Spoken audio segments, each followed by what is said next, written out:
Tonight we drift into the quiet shadows of New York with the undercover agent you may know as Donnie Brasco. Find a comfortable position, let the day fall away, and follow this calm crime story right to the edge of the mob world. Before we begin, I would love to know where you are listening from and what time it is for you now. Take a slow breath, relax your shoulders, and let us step gently into the story together. Chapter 1. The Teacher from Paterson. Joseph Pistone liked mornings quiet. In Paterson, New Jersey, the day usually tried to argue with him about that. Trucks grumbled past the little house. Someone 2 doors down argued with a radio that was a little too loud. The city had a way of clearing its throat before the sun even climbed over the roofs.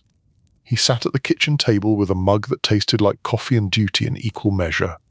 The linoleum under his elbows was worn where he liked to lean. On the chair opposite there was an empty place that belonged to evenings with his wife and children, not to early hours like there. Mornings were his time to think, before the phones and the files and the small frictions of the day started tugging at him. He had grown up around noise. Erie first, then Paterson. Neighborhoods where everybody knew who you were related to, and where certain corner bars belonged more to quiet men in sharp suits than to the block itself. As a boy, he had noticed things adults thought he did not see. Hands heavy with rings, cars that did not match the houses they parked in front of, laughter that never quite reached certain eyes. That early curiosity had turned into a habit. Watch, remember, connect. At Eastside High School, a teacher told him that was called observation, and that he was good at it. Later, at Paterson State College, he learned to call it anthropology, and write neat papers about how people behaved. Underneath the academic terms, though, it was still the same simple practice. Sit quietly, listen, let people tell you who they are. For a while, he tried to sell that skill the honest way. He stood in front of classrooms with chalk dust on his sleeves, teaching children who did not always care about the difference between one continent and another. He had liked the work more than he admitted. There was something satisfying in watching a kid suddenly understand a map or a story, but there was also a restlessness in him that the blackboard did not calm. That restlessness found a new home when he joined Naval Intelligence. The work felt like a sharper version of what he already knew how to do. Pay attention, read patterns, understand people who would rather stay unread. By the time he took the oath for the Federal Bureau of Investigation, he had already decided he preferred the kind of job where the stakes were more serious than schoolyard arguments. He began his bureau life far from the streets he had known as a boy. Jacksonville, Florida was humid and wide, a place of long roads and busy ports. His early assignments were a plain kind of honest, paperwork, interviews, cases that made the news only in small print. He worked hard, but he felt like a spare part in a machine that did not yet know what to do with him. Then came the truck work. Someone noticed that he could drive almost anything with wheels. Old summer jobs on construction sites, odd hours behind the wheel of big rigs, had left him comfortable with vehicles that made other agents nervous. Suddenly he found himself in the middle of a hijacking investigation, sliding into the cab of a stolen truck like it was just another long afternoon drive. The first time they asked him to go in undercover, it sounded almost casual. They needed someone to pass as a driver inside a ring that specialized in stolen loads, a man who could blend in and ask the right question while pretending not to. He said yes in the steady way he did most things. No drama, no grand speeches, just a nod and a quiet understand that the job was changing shape. The stolen vehicle case taught him something about himself that the classroom and the office had not. He realized that he could slip into another skin without losing his balance. The men he worked around were tough in the way street legends tend to be, but they were also human. They complained about the weather, worried about their kids, and bragged about football scores. If he listened without judging, they relaxed. If he kept his temper calm, they mistook it for confidence. In that mirror of their expectations, a new version of himself appeared. Not yet Donnie Brasco, but a shadow of someone who could carry that name. Back in Paterson, his family only knew that he was busier now, longer hours, sudden trips, late-night calls from offices and motel rooms. He kept his explanations vague and polite. The bureau does not really lend itself to bedtime stories for children.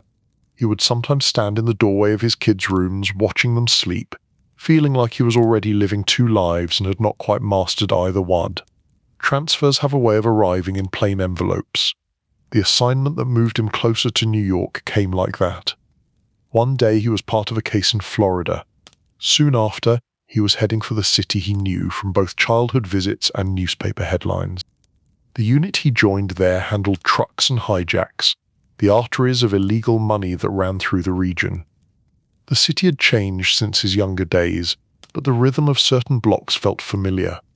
The same narrow sidewalks, the same older men leaning in doorways, the same sense that conversations stopped and started depending on who walked by. On some nights when his official work was finished, he would drive without turning on the radio and let memories mix with the present. Rumors in the office sometimes moved faster than case files.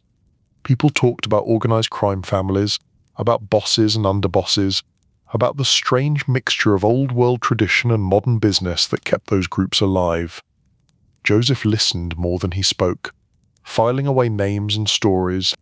His childhood around Italian social clubs, his time in Paterson, all of it had prepared him to understand this world in ways that others might not. One evening, a supervisor called him in for a conversation that did not feel routine. They spoke about his background, in the casual tone people use when they already know the answers and only want to hear how you phrase them. Where he grew up, the languages he heard at home, the kinds of people he had watched in those neighborhood bars. Then they talked about undercover work, not just the short kind he had done with trucks, but the deep kind, the kind where you disappear from your own life for months or years, where your real name becomes something that only a handful of people are allowed to say out loud. He listened. He asked calm questions. In the back of his mind, two pictures sat side by side. On one side, his family at the kitchen table, laughing about something unimportant, safe and ordinary. On the other side, a set of doors just beginning to open onto a darker corridor, lined with people in suits who thought they ran the city. The Bureau wanted someone to infiltrate the world of hijacking and stolen goods at a higher level. That meant getting close to the crime families that quietly arranged a lot of the business. Joseph understood what they were really asking. They were not offering a temporary costume. They were asking if he was willing to live as someone else for as long as it took. He did not answer right away.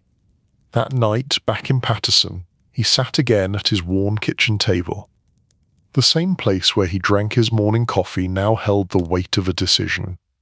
His wife could tell something was on his mind, even though he kept his words careful and general. You do not tell the person you love that the government would like you to go make friends with men who unalive people for a living. You say that there is a long case coming, that it might mean travel and odd hours, that it matters. Later, after the house quieted, he stood by the window and looked out at the streetlights painting soft circles on the pavement. He thought about the kids at school he had once tried to keep away from trouble. He thought about the bar from his childhood where sharp-looking men had tossed small bills on the counter like they grew on trees. He thought about how many families had been pulled apart by decisions made in back rooms and car trunks. He realized that he had been circling this choice for most of his life without calling it by name. From the first time he had watched a card game through a half-open door, he had been half inside and half outside this world. Maybe, he decided, going all the way in with a badge in his pocket was his way of settling that. When he gave his answer to the Bureau, he kept it simple. Yes, he would do it. There were forms to sign, clearances to arrange, handlers to assign, quiet steps, each one carrying him further from the ordinary. His name would be removed from office rolls. If someone called asking for him, they would be told there was no one by that name. To everyone but a small circle, he would simply vanish. On paper, that disappearance meant safety and secrecy. In real life, it meant that the man at the Paterson kitchen table would slowly become a memory, even to people who thought they knew him. For now, though, he still had a few more peaceful mornings, a few more simple dinners, before the new identity took over. He held those moments carefully, like a man aware he was putting away a favorite book for a long time. He did not become sentimental about it. That was not his style. He simply noticed the way his children's laughter sounded in the hallway, the way his wife stirred sauce at the stove, the way sunlight fell on the chipped edge of the countertop. Soon, he knew, he would need to remember all of this from hotel rooms and rented apartments. Soon, the man called Joseph would step back, and someone named Donnie would walk forward. But for this last quiet stretch, he allowed himself to be only who he really was, in the city that had raised him and the home that held his heart. Chapter 2. Building Donnie. The first thing they changed was his name. Not legally, not in any courthouse way. On the official forms he was still Joseph Pistone, but in the files that mattered for the operation, the ones locked in cabinets behind code words, another identity began to grow. They called him Donald Brasco at first, and then, as his handlers and colleagues got used to saying it, the name softened into Donnie. It fit the part they were writing for him. Not a boss, not a big shot, but a small-time jewel thief who kept his head down and knew his business. They started with the basics of that life. Where had he grown up? Who did he know? Where did he learn about diamonds and watches? Every detail had to feel casual enough to pass in a smoky bar, yet solid enough to survive if someone decided to quietly check. He pulled from his real past in Paterson, reshaping old memories into new stories. His father had once run a bar that attracted half-serious gangsters and half-serious lawyers, cops, and neighborhood characters. As a boy, Joseph had wiped tables and watched how men like that moved and spoke. In the Donnie version of the story, those same kinds of people had taught him how to spot quality in a stone, how to tell a cheap watch from a good wine. All those afternoons of silent observation became part of the legend. The Bureau did not plan to leave it at street lessons. If Donnie was going to pass as a jewel thief, he needed to sound like one. That meant gemology courses, long hours studying the way light broke through different cuts. He sat in cramped rooms with charts and stones, learning terms that most thieves probably never bothered to say out loud, but that the few real experts would recognize. He learned how many facets a round, brilliant cut should have. He practiced telling small differences in color and clarity. He handled stones with the same care he brought to case files, knowing that someday a suspicious fence might drop a ring on the bar and ask his opinion. In that moment he would not have time to call an expert. He would have to be Ed. To him there was a certain dry humor in how serious everyone became about sparkle. Men planning to infiltrate one of the most dangerous crime families in New York were arguing over whether this stone looked more like near colorless or slightly tinted. He thought, not for the first time, that the world had a taste for irony. Alongside the technical lessons came the physical ones: clothes, posture, habits. Donnie needed to look like someone who had spent a lot of time on street corners and little time in offices. That did not mean loud outfits. In the world he aimed to enter, the truly dangerous men often dressed simpler than the kids who tried to imitate them. They settled on a wardrobe of worn leather jackets, shirts that were neat but not fancy, and shoes just good enough to suggest a man who made decent money without bragging about it. They discussed jewelry, then laughed quietly at the idea of a jewel thief showing off too much of his own merchandise. One modest ring, maybe a watch, nothing that screamed. He practiced walking differently, less straight-backed, more relaxed. He let his shoulders roll a little, his hands stay visible but loose. The key was to look comfortable in almost any room, as if he had already been there with someone else. On sidewalks and in lobbies, he rehearsed an easy slouch that said he knew his way around without needing to prove it. Speech was another layer. His natural speaking voice already carried traces of Paterson and the neighborhoods he had grown up in. Now he leaned into that rhythm, shaving away any hint of official crispness. He learned to slow his words down when talking business, to let silences sit between sentences, the way men do when they want others to fill in the blanks. One of his handlers pointed out that Donnie should not ask too many questions. Real thieves do not interview people. They let information drift in their direction and pretend not to care whether it arrives. Joseph knew this instinctively. but it helped to have it named. His strongest skill, listening, would now be disguised as laziness. The building of Donnie did not happen in a single training session. It took months of small adjustments. A new ID card here, printed with a name that did not belong to him. A shoebox under lock and key, holding the clothes that belonged to this other life. Occasional evenings where he took the identity out for a quiet spin in places where no one of consequence was watching. He would drift into a bar where strangers outnumbered regulars, sit on a stool, order a drink, and answer casually when someone asked his name. "Donnie," he would say, and let the sound settle in the air. He learned how it felt to hear someone call him that across a room. At first the name pulled at him, like a shirt that did not quite fit. Over time it began to rest more naturally on his shoulders. He noticed that when he was in Donnie mode, his mind organized information differently. Joseph, the agent, catalogued people according to case relevance, charges, and evidence. Donnie, the jewel thief, sorted them into who might buy, who might betray, who might introduce him to someone more important.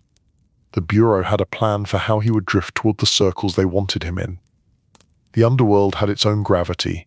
Fences and thieves moved through a network of bars, back rooms, and after-hours joints where cash changed hands with minimal conversation. Donnie would start on the edges of that universe, offering small things, asking for small favors. The first real test came night in a place where the floor was sticky and the music too loud for the hour. He stood by himself, leaning on the bar, watching men who were trying a little too hard to look relaxed. At some point the bartender, who had been told to expect a new face that might be useful, made polite talk. Donnie mentioned, in an offhand way, that he sometimes moved jewelry, not enough to brag about, just enough to pay for a few drinks. He did not launch into details. In fact, he almost changed the subject. That was the trick. Casual could not be faked with too much effort.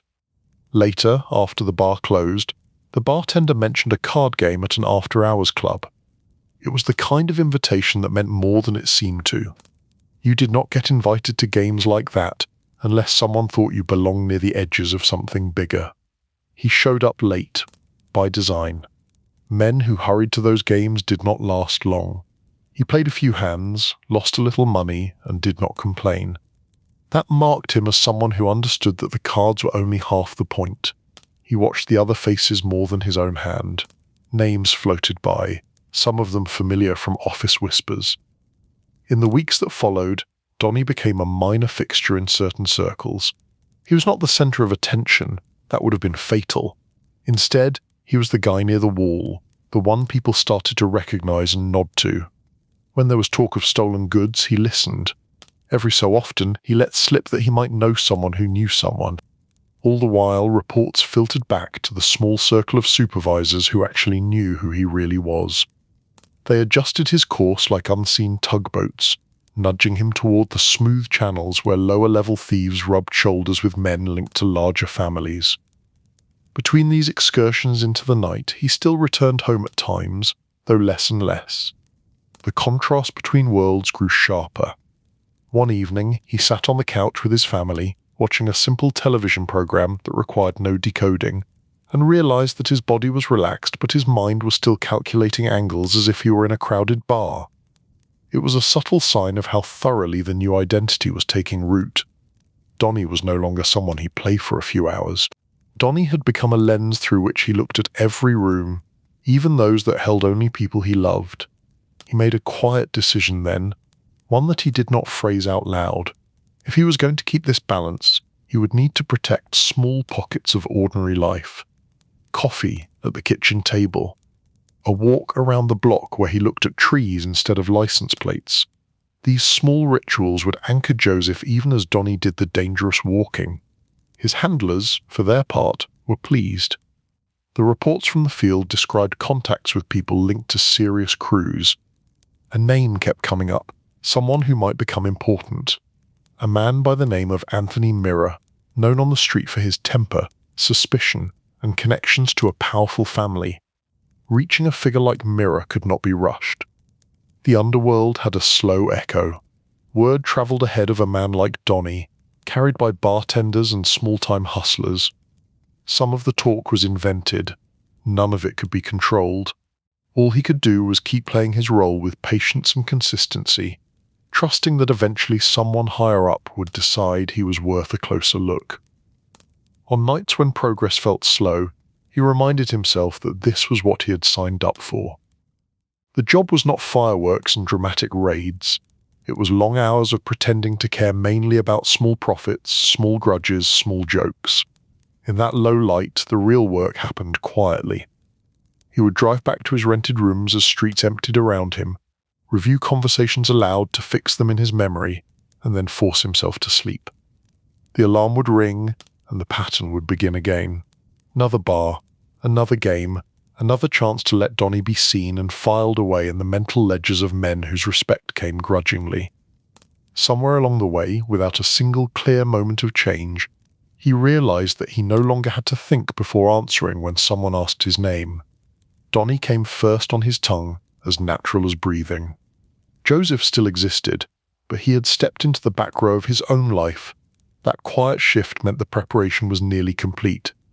The man they had built on paper now walked the streets of New York, bearing stories smooth enough to survive casual testing and a patience deep enough to survive long nights. Ahead lay the real test, the introduction to people who would not hesitate to unalive a man they suspected of tricking them. The next steps would bring him under the wing of figures whose signatures were written in fear across entire neighborhoods. For now, though, he allowed himself a small, private thought as he turned a key in yet another lock on yet another temporary apartment. The role was built. The name was settled. The streets were starting to respond. Donnie Brasco was ready to meet whoever came next. Chapter 3: Meeting the First Gatekeepers. New York liked to act as if it barely noticed the men who slipped in and out of its side doors. The city paid attention to stock tickers and headlines, but the quiet traffic of favors and stolen goods usually passed under its official gaze. That was the water Donnie Brasco swam in, and he had learned to move with the current instead of fighting it. He spent his evenings in places that did not show up in tourist guides. Narrow bars where the lights stayed low and the televisions in the corners were always tuned to a game no one truly watched.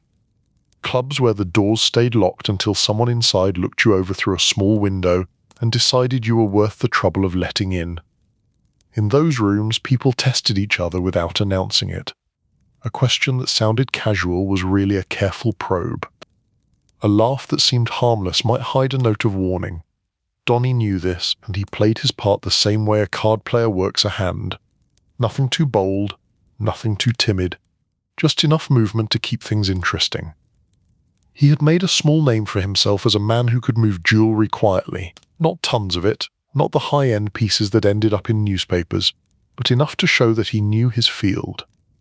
The talk that followed him was half rumor and half truth, which suited him just fine. In his world, reputation was like smoke. You could guide it a little, but you could not hold it. At the bar on one particular night, he sat on a stool near the far end, not too close to the door and not too near the bathrooms. A good spot to see the whole room without being the first anyone noticed. The bartender, who had gotten used to his quiet presence, slid him his usual drink without asking. Men drifted in and out. Some stayed only long enough to scan the crowd and leave. Others settled in to complain about the day. Donnie listened as they traded small stories about deals gone well or badly. If someone mentioned watches or stones, he raised his eyes a little, not all the way, just enough to show that he was listening. He did not have to work very hard to be interesting. The underworld had its own curiosity. Any new face that stayed still long enough became a subject of conversation. By now, enough bartenders and minor hustlers had mentioned Donnie to one another that his name had reached people he had not yet met. One of those people walked in that night. Anthony Mirror did not look like a man who wanted to attract attention, and yet the room sharpened when he arrived. He was not especially tall or flashy. What set him apart was a certain edge in his eyes, the look of someone who had seen enough to be bored by most things and suspicious of the rest. He spoke softly to the bartender, then glanced down the line of stools. The bartender made a small gesture, a tilt of the head in Donnie's direction.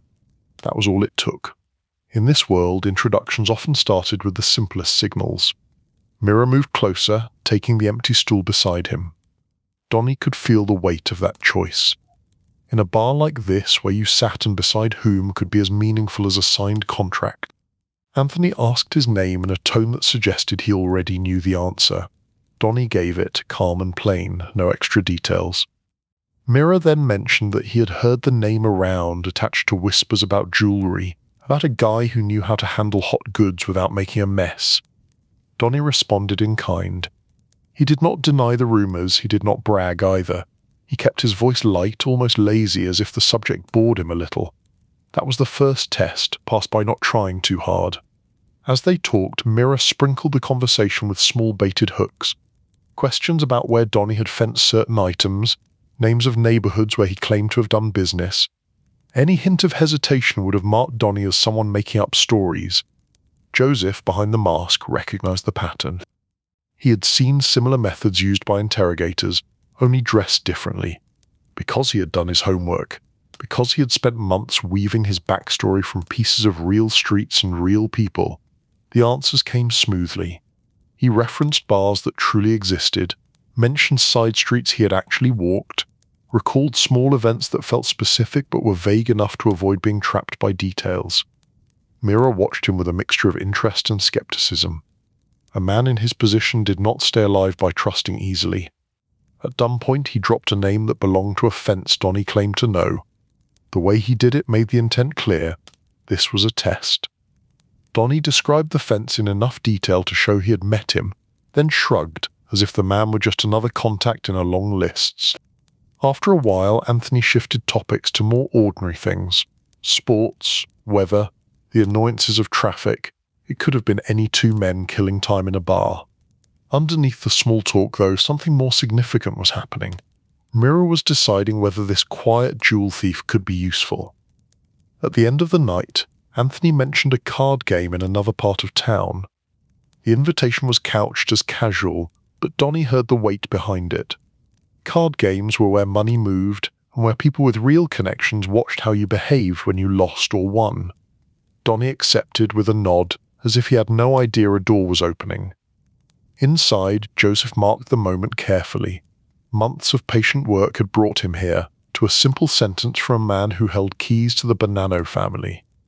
The card game took place in a building whose front belonged to another business entirely. The path inside involved a side stairway, a hallway that smelled faintly of old paint and colder winters, and a door that opened only after a narrow window slid aside and a pair of eyes looked him over. When he stepped into the room, he saw the usual layout: a table with cards and chips, a smaller table with drinks and snacks, chairs pushed back against the walls for observers. Smoke hung in the air like a thin curtain. The men around the table glanced up, then let their attention drift back to the game. No one announced him. His presence had already been explained before he walked in. Mira sat near one end of the table, close enough to control the flow of conversation but not in a position that screamed authority. He gestured toward a chair. Donnie took it, placing himself into the circle with a calmness that came from long practice. He played without trying to impress. He won a few hands, lost more, accepted both with the same mild expression. Men at that table had seen enough sore losers and suspicious winners to know that making drama over cards was a bad sign. Donnie showed that he understood the unwritten rule. The game was less about money and more about watching how people acted under small pressure. Between hands, the talk shifted towards small jobs: a truck with television sets, a warehouse where someone looked the other way for a fee. Mira occasionally directed a question at Donnie, like a man testing the temperature of water. Would he be willing to help move something? Could he introduce someone to a contact? Could he guarantee that nothing traced back to the wrong person? Each time, Donnie replied in a way that walked a careful line. Too eager would make him look desperate. Too cautious would mark him as useless. He presented himself as someone who liked steady work and disliked unnecessary noise. That image matched what the Bureau wanted: a minor operator who could drift upward organically. By the end of the night, some of the men nodded to him with a familiarity that had not been there at the beginning. Small jokes included him. When the last hand was dealt and chairs scraped back, Mira pulled him aside for a brief, private word. He told Donnie that he might have some things coming up where an extra pair of hands would be helpful. Nothing too serious, he claimed, some pieces here and there's. Donnie said that sounded fine, that he liked simple work with clear pay.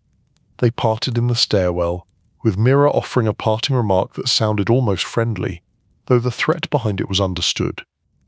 In this line of business, loyalty was not just a word. It was the difference between being invited back upstairs and being uninvited from life entirely. As the weeks passed, Donnie found himself included in more of Mira's activities.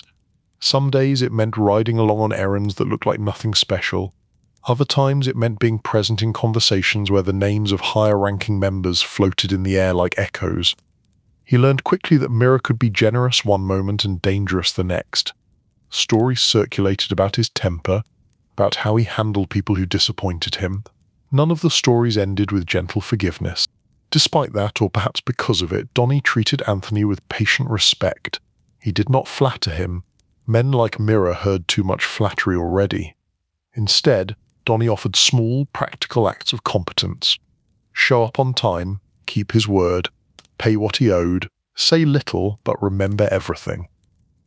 In the mirrored maze of mob relationships, that steady reliability made him stand out quietly.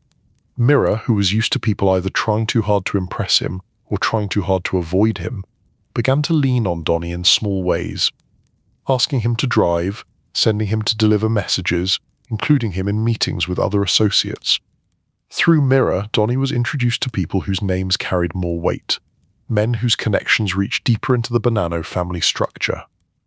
The introductions were not formal, no one stood up and made speeches. It might be as simple as sitting in on a conversation in a booth at the back of a restaurant, or sharing a table at an all-night diner after a job. Each new face was a page in Joseph's mental notebook. He catalogued mannerisms, relationships, who deferred to whom. He noticed who kept quiet when certain subjects came up, who spoke with the authority of someone close to the center. After each long day and longer night, he slipped away to report the web of connections to his handlers. On the surface, nothing explosive had happened yet. There were no dramatic raids, no sudden revelations, but underneath, a slow shift was occurring. Donnie Brasco was no longer simply a jewel thief hovering at the margins. He was being drawn closer to the heart of a world the Bureau had long struggled to penetrate. The process was almost invisible from the outside. It looked like a man sitting at card tables, leaning on bar counters, standing beside cars while others talked. That was the nature of true undercover work. The big moments were built out of countless small ones that no one would ever see on a front page. Sometime during that season, as the city moved from cold winds to sticky heat and back again, Donnie noticed that the faces around him had become familiar. He knew who would be at which bar on which night. He knew which tables were reserved for which crews. He knew that when Mira reached a certain point in his drink, the conversation would shift into a narrower, more serious lane. In that narrowing lane, another name began to surface more often. Benjamin Ruggiero, a man known as Lefty. A man who, unlike Mira, might one day speak of Donnie less as a useful stranger and more as a sort of adopted son. The first gate had opened. Ahead waited another, guarded by a man with a tired voice, a sharp memory, and a heart more complicated than the outside world would ever know. Chapter 4, Lefty and the Rules. The first time Donnie saw Benjamin Lefty Ruggiero up close, he did not look like a man anyone would put on a movie poster. Lefty was older than most of the guys who did the loud bragging. His hair was thinning, his clothes carried the weary elegance of someone who had spent a lifetime trying to stay half a step above broke. What struck Donnie most was the way Lefty talked. He always seemed to have a story ready, as if silence made him uneasy. His remarks wandered from one topic to another, but underneath the rambling there was structure. He told lessons disguised as gossip, warnings wrapped in jokes. They met properly through Mira, though the path had taken its time. For a while, Donnie would see Lefty at the bar or at a card game, nodding politely, nothing more. Then midnight, Mirror waved them together with a gesture that suggested he wanted the two men to know each other better. Mirror introduced Donnie as the guy who moved jewellery, the quiet one who did not talk out of turn. Lefty looked Donnie up and down, not with suspicion exactly, but with the weary assessment of someone who had seen a lot of hopeful faces and buried many of them in his memory. He asked a few questions in his gruff, unhurried way, what Donnie did, who he knew, how he handled his money. Donnie responded with the now well-practiced mix of honesty and crafted detail. At some point Lefty grunted in a way that passed for approval, then began talking about himself without being asked. He spoke of years in the life, of favours done and favours never fully repaid. He listed names of people who had risen and fallen in the family, some now reduced to whispers and others promoted to positions where they let others do the risky work. He did not speak with bitterness exactly, but there was a rough edge of disappointment in his tone. Over the next weeks, Donnie found himself spending more time with Lefty, often at Mirror's direction but increasingly by Lefty's choice as well. If Mirror was a gatekeeper, Lefty was more like a guide, whether he intended to be or not. He had a habit of lecturing, and Donnie had a gift for listening. The match suited them. Lefty liked to ride in the passenger seat while Donnie drove. The city slid by outside the windows as he talked. He explained the rules of their world the way an old teacher might explain multiplication tables. Slowly, firmly, with repetition baked in, he told Donnie who deserved respect and why. There were the bosses, the captains, the soldiers. There were the associates, like Donnie, who were not made men but hovered near the edges of that inner circle. He described the ceremonies that Donnie was not yet part of, hinting at them more than naming them. The message was clear. There was an inside and an outside, and every step closer to the centre carried both privilege and risk. He talked about money almost as much as he talked about honour. In their world, the two were tightly bound. He explained how much of any score went up the chain. No one kept everything. Everyone wet someone else's beak, as he liked to say, his accent softening the words into something almost tired.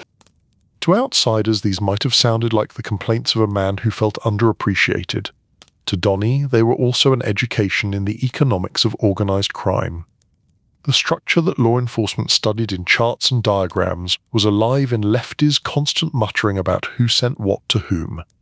Lefty also had his own code of personal loyalty, not always identical to the official. He could be harsh, but he could also be oddly generous with the people he considered his. Over time, Donnie realized that Lefty was beginning to include him in that group. The older man would refer to him as his guy, his kid, his protégé. This was not just a sentimental thing. In the organized world, claiming someone was a serious step. It meant responsibility. If Donnie messed up, it would reflect on Lefty's.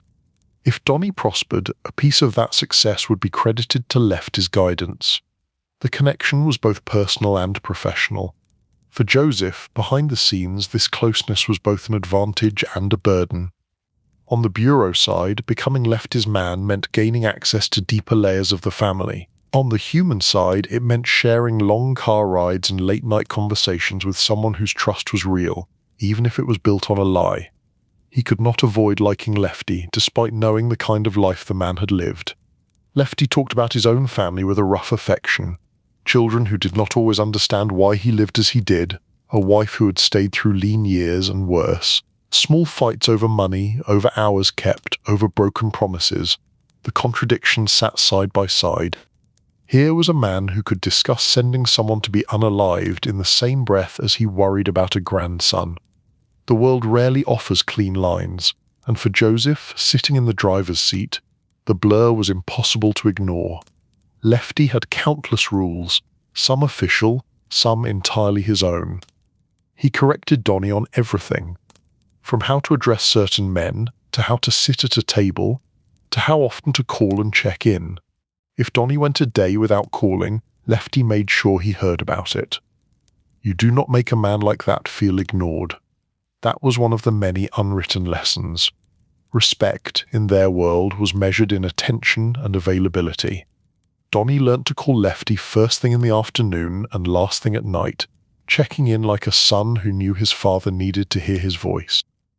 At restaurants, Lefty insisted on choosing the table. He picked spots where he could sit against a wall with a clear view of the door. He gave Donnie instructions on where to sit, who should have their back to which part of the room. It was both paranoia and protocol, and it had been drilled into him by decades in a dangerous trade. Donnie accepted these orders without complaint. He knew that every time he followed a rule, he engraved himself more deeply into Lefty's sense of him as a loyal guy. The more natural the routines became, the more invisible the undercover work felt, which was exactly what the Bureau needed. They spent hours in coffee shops that never closed, hunched over small tables, mugs cooling between them. Lefty would talk about past jobs, small wars between crews, the old days when certain bosses still walked certain neighborhoods. He spoke with a mixture of pride and frustration, feeling that he had given his life to the family and received only partial appreciation in return. He told Donnie that in this life you keep your mouth shut, your eyes open, and your ears sharper than both. You do not talk to police, you do not complain to outsiders, you handle business quietly. Then he would look at Donnie and say that he saw those traits in him: a calm head, a quiet style, someone who knew how to be around serious men without acting like a fan. Each time he said it, Joseph felt a dull ache of guilt. To keep the cover, he accepted the praise. To stay sane, he reminded himself why he was there. Every story Lefty told about someone being taken out for crossing a line was a reminder of the real cost of this life, paid by more people than the men at the top.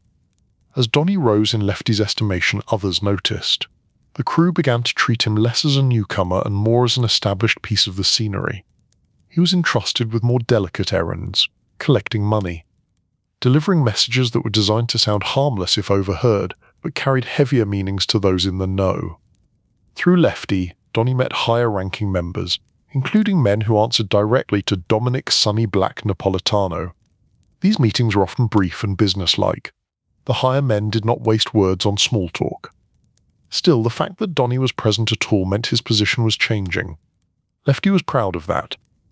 He would later brag, in his rough way, that he was the one who had brought Donnie along, that he had seen potential where others had only seen another small-timer. That pride intertwined their fates even more deeply. The intimacy of their relationship reached beyond business. On slow afternoons they would sit in cars on side streets, watching the world go by, and Lefty would complain about his own money troubles with surprising openness. For all the fear his name carried on the street, he rarely had much cash in his pocket. The life did not guarantee comfort, it only guaranteed risk. He described how many years he had spent in and out of prison, how often he had taken the fall for others, how he felt the universe owed him a break it never quite delivered. There was humor in the way he told it, but also a tired resignation. It was like listening to a factory worker talk about a rough supervisor, only in this factory the discipline was enforced with knives and guns instead of write-ups. For Donnie, these conversations were some of the hardest. They gave him a close view of the human cost of the world he was infiltrating. Lefty was not a movie villain.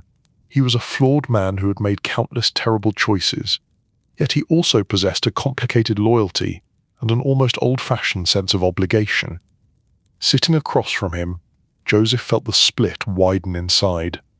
As an agent, he knew that bringing down the operations Lefty served was the right thing to do. As a man, he could not ignore the fact that this individual, who had taken him under his wing, would likely pay a heavy price once the truth came out. He could not let that sympathy sour into hesitation. The mission depended on his ability to maintain cover fully. So he did what he had learned to do best. He listened, he remembered, he bore witness quietly. The rules of the life seeped into his habits. If someone greeted him on the street, he noted whether they shook his hand or merely nodded. If a higher-ranking member walked into a room, he made sure to stand or at least acknowledge their presence. Failure to show these small gestures could be read as disrespect, and disrespect had consequences. Lefty drilled such things relentlessly. He corrected Donnie for minor slips, then nodded approvingly when those slips did not repeat. Strangely, the corrections began to feel almost fatherly. It was as if Lefty were moulding him into the kind of man he wished he had been recognized as himself. At the same time, the Bureau intensified its interest. The information Joseph provided through his reports was rich with detail. Names, places, routines. The picture of the Bonanno inner world grew clearer with each passing month, thanks largely to his growing closeness with Lefty. The longer this went on, the more completely his days belonged to the life. Early mornings were reserved for meetings with handlers, the only times he spoke as Joseph. The rest of the day and most of the night belonged to Donnie. He ate with the crew, drank with them, attended social occasions where families mingled and children ran around unaware of the conversations over their heads. He watched Left in those family settings and saw a different version of the man, softer in moments, distracted, almost ordinary. It was another reminder that the categories of good and bad shrank when you got close enough. People were messy bundles of choices, loyalties, and fears. This awareness did not make his work easier. If anything, it made it heavier. Yet it also made it feel more necessary. For every half-charming story Lefty told, there were others he left unspoken that ended in someone unalived, in families grieving, in businesses crushed under illegal pressures. The kindness one man showed in a diner booth could not erase the larger damage caused by the system he served. So Joseph carried both truths, the individual man and the larger machine. He respected the first while working to dismantle the second. By the time another year had turned, Donnie Brasco was no longer merely under Mirror's shadow. He had become, in the eyes of many, Lefty's guy. An associate with promise, a man who might, some whispered, be moving toward becoming a made member someday. It was an illusion, of course. There were lines he could never cross, rituals he would never truly embrace. But the belief that he might was enough. In that belief, doors opened that had been locked to law enforcement for decades. On certain nights, as he drove Lefty home and watched the older man shuffle up the steps of a modest apartment building, Joseph felt the fatigue settle deep in his bones.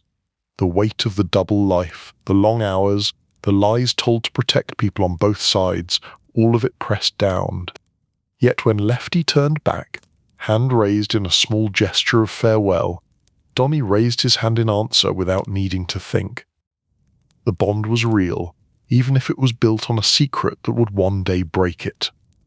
In the quiet that followed those long days, in rooms where no one called him by any name at all, Joseph would sit on the edge of a bed and remind himself why he had said yes in that kitchen in Paterson. He thought about the victims whose names never made the news. Store owners leaning on counters, wondering how to keep up with extortion payments. Families who never knew why someone they loved had simply never come home. Lefty had taught him the rules of the life. The Bureau had taught him different rules. Somewhere between them he walked a narrow path, hoping that when it ended, the scales of harm and protection would tilt in the right direction. For now, though, the work went on. Lefty would call again, and Donnie would answer. Another drive, another lesson, another day deeper inside a world he was meant to expose. Chapter 5. Balancing Home and the Street. On paper, Joseph Dennis Pistone began to fade. It did not happen overnight. The Bureau did not press a magic button and make him vanish. But little by little his name slid off lists. A roster here, a directory there. When someone called an office asking for him, young clerks who had never met him shrugged and said they had no one by that name. In a way, its quiet erasing was the clearest sign that the undercover work had moved into its deep phase. The operation no longer lived only in case folders and briefings. It lived in the strange space where one man carried two lives and neither could exist in full public view. For Joseph, the change showed itself in small moments. Once, during an early morning stop at the field office, he passed a bulletin board and realized his photograph had been taken down. Newer agents, smiling awkwardly for the camera, had taken his place. For a second, he felt oddly like a ghost attending his own going-away party. His handlers called it necessary security. The fewer people who knew where he was and what he was doing, the safer he would be. That logic was solid. He had seen enough cases compromised by careless talk to appreciate the caution. Still, it was a curious feeling for a man sworn to uphold the law to move through his own agency like a rumour. When he stepped back into the world of Donnie Brasco, the contrast was sharp. On the street, his face was becoming more familiar, not less. In the bars and clubs, people greeted him with nods that carried a different kind of recognition. The more he faded on the official side, the clearer he became in the underworld's unofficial ledger. Between those two realities stood his family. They did not get status updates or security briefings. They got phone calls at strange hours, knocked together from a handful of minutes stolen between one meeting and the next. The distance between what he could say and what he wanted to say stretched like a thin wire each time he dialed home from a payphone that smelled of old smoke and cheap disinfectant. He learned to make those calls sound ordinary. How was your day? How are the kids? Did the car behave this week?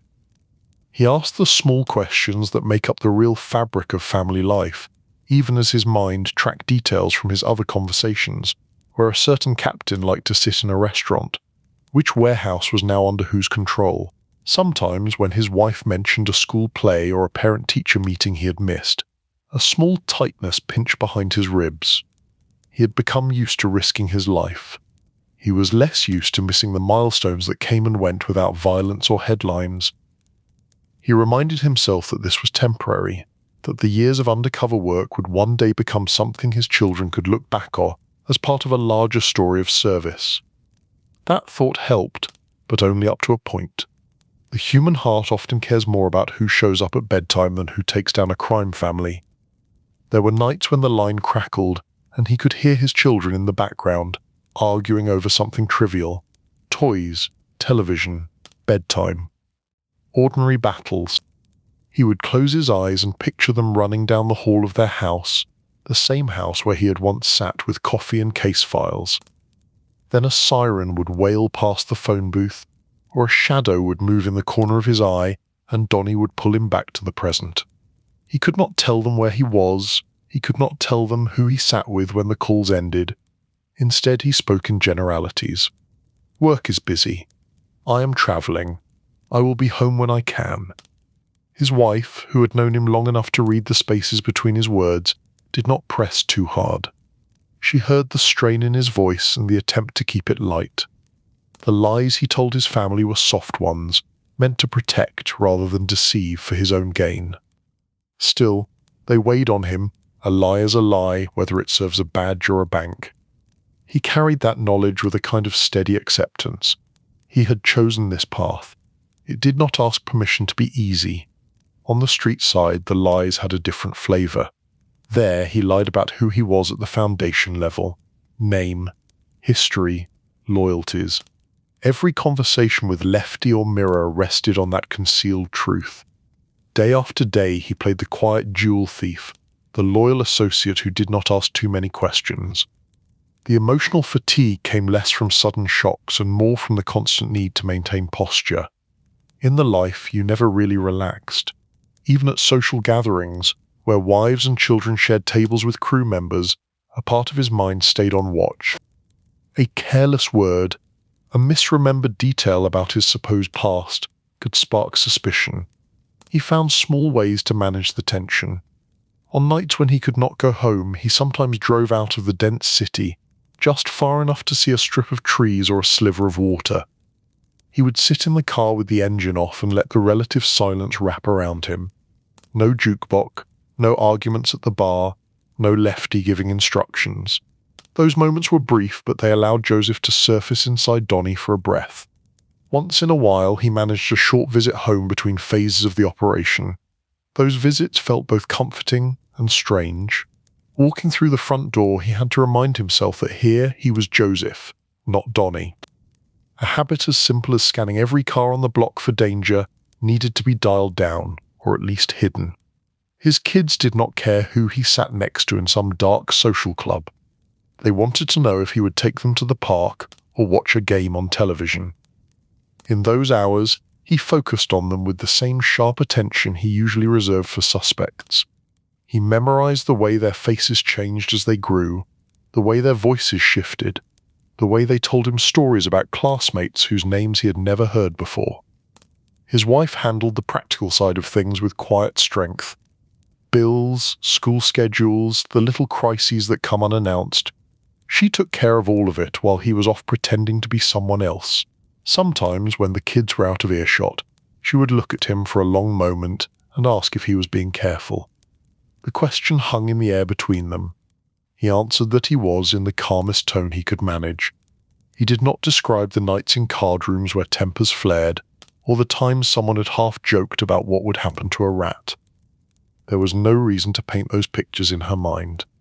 He knew that his absence did not show itself only in missed dinners. It showed itself in the way a child looked to the door at certain hours, expecting him and not find him. It showed itself in the way his wife sometimes set an extra plate without thinking, and then quietly put it back. The Bureau tried to support in the ways it could. There were check-ins, resources, numbers she could call if something urgent came up. But there was no manual for raising a family while your husband pretended to be a criminal for years on end. They made their own manual, page by page, day by day. Back in the life, the men around him assumed that Donnie was simply another street guy with his own domestic mess somewhere out of sight.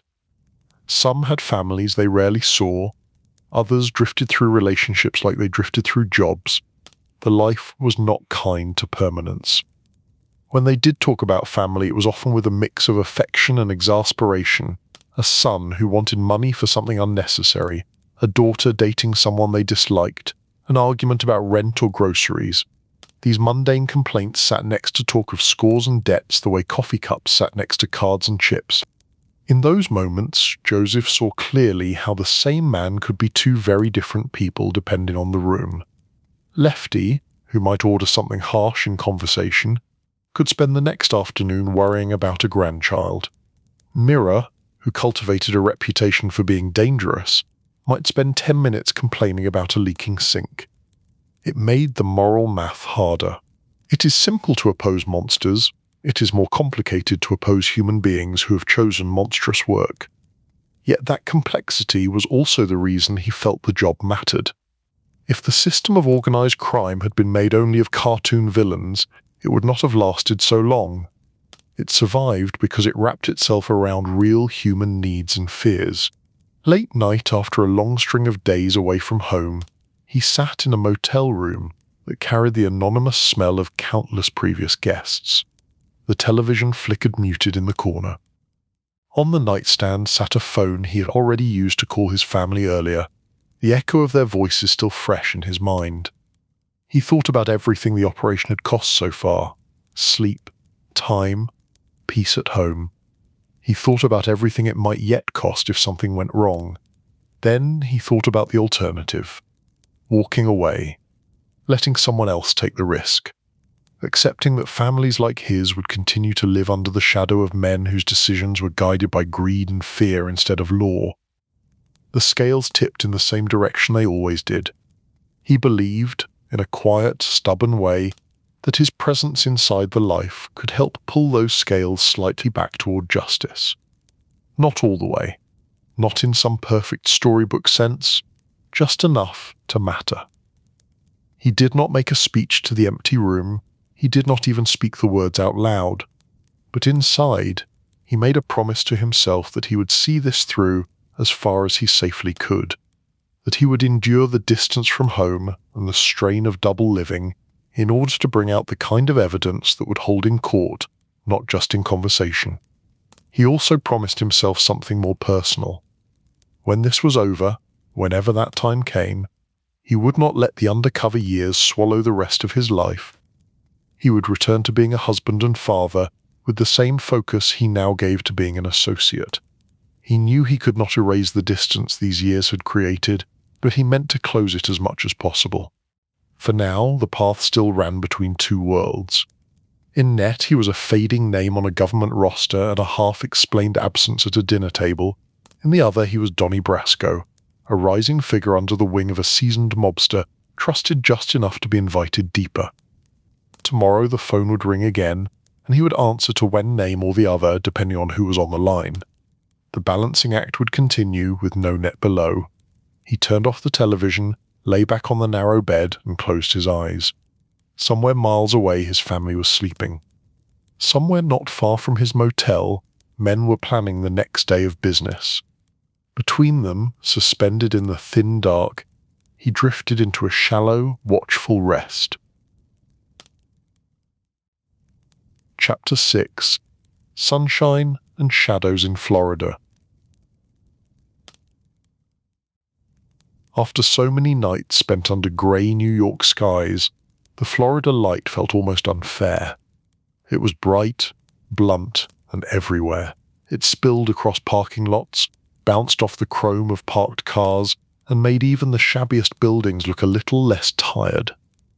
Palm trees lined roads where air hung heavy with salt and exhaust. The scene could have belonged to a travel brochure if not for the business that had brought Donnie and the others down. The trip south was not a vacation, it was an expansion. The Banana Reach did not stop at city limits, money did not like to sit still, and neither did the people who chased it. With connections already forming in New York, it made sense for the crew to explore opportunities in places where tourists and locals mixed, and where nightlife stayed open as long as there were dollars to be spent. On the flight down, Donnie sat among men who acted like they were on a casual trip, joking with each other about the heat they would find and the people they might meet. Underneath the banter lay layers of calculation. Florida was fertile territory. Clubs, bars, and bottle joints that skirted liquor regulations offered perfect cover for the kind of schemes the family liked to run. As the plane descended toward the coastline, Joseph looked out the small window. The view seemed almost too serene. Blue water, white streaks of wake from boats, neat rows of homes and hotels. He thought about how many of those houses probably had no idea what kind of conversations would soon take place not far from their front doors. The King's Court Bottle Club sat in a strip of businesses that could have been anywhere near a beach. On the outside, it looked like a regular night spot with a slightly grand name. Inside, it operated under a setup that allowed patrons to store their own bottles and buy mixers, sidestepping certain alcohol laws. This also allowed plenty of room for creative accounting. When Donnie first walked in, the place smelled of spilled drinks and new carpet. Coloured lights washed the walls in soft, shifting tones. Music drifted from speakers, a constant thump that blurred conversation just enough to make eavesdropping tricky for outsiders, but still manageable for someone seated at the same table. The club quickly became a hub for gathering, planning, and quiet negotiation. Out front, couples and small groups moved between tables, talking loud enough to be heard over the music. In the back, behind a door that looked ordinary to anyone not paying attention, business conversations took on a different tone. Working out of a club like King's Court required a different rhythm than the New York bars. The sunshine and casual clothes made everything feel looser on the surface, but beneath the short sleeves and open collars, the same sharp instincts lurked. Men who had grown up in city tenements adjusted to the heat, but not to the idea of relaxing their standards of suspicion. It was here that another key figure stepped more clearly into Donnie's world.